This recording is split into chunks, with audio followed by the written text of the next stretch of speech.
My name's Gudgeon. I'm a writer, I'm a poet.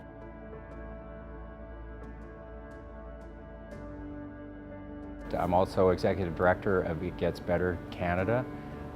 It's a group that uses social media to reach out to Canada's LGBTQ youth and help them see a positive way for the future.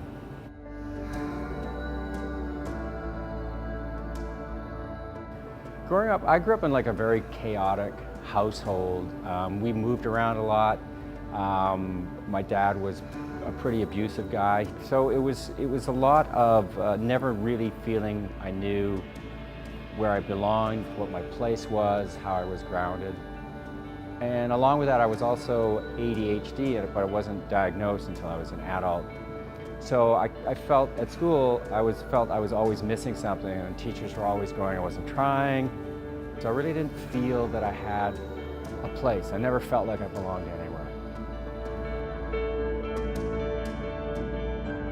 So I get to be a teenager, and on top of the chaos of living in an uncertain home and living with ADHD, I really started to struggle with sexual identity. I always knew that there was something not quite normal about me, but I was really confused because I would be attracted to men or guys and I'd be attracted to girls.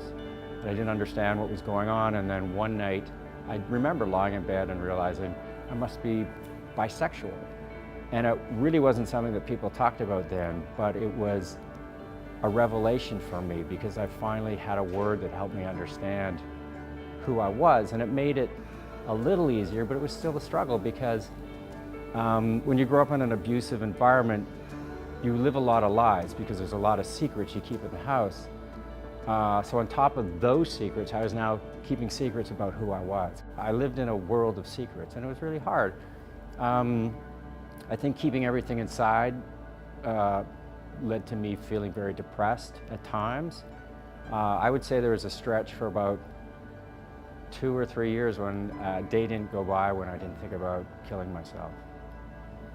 It was a slow process for things to get better for me. I had a couple things that were really positive in my life.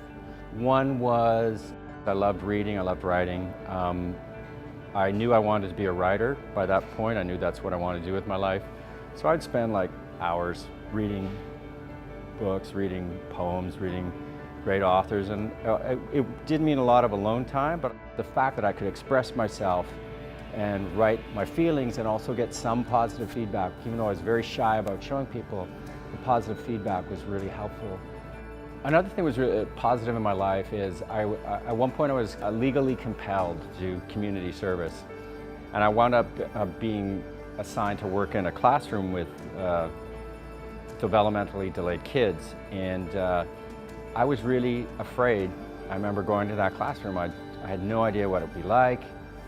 I had no idea what I was supposed to do, but it turned out to be a really positive experience because I was helping them read, I was doing like recreational stuff. I'm like a teenager with these, 8, 9-year-olds, so they just loved me. So it was a really positive experience to feel like I was doing something good and to have like these people look up to me and respect me. I hadn't experienced that before. So the fact that I actually took a small chance and started helping other people made me feel a lot better about myself. That was a big step for me. It Gets Better Canada is an organization that's dedicated to supporting Canada's LGBTQ youth. We want to give them positive messages for the future so they know that they're loved, respected, they're part of a bigger community of people that do care, that do want to reach out to them and support them. We also want to give young people the tools to get better. I mean, it's easy enough to say that things are going to be better, trust me, but it's important to have the tools. So like we have resources that help kids answer this question, how do I get better? How do things get better?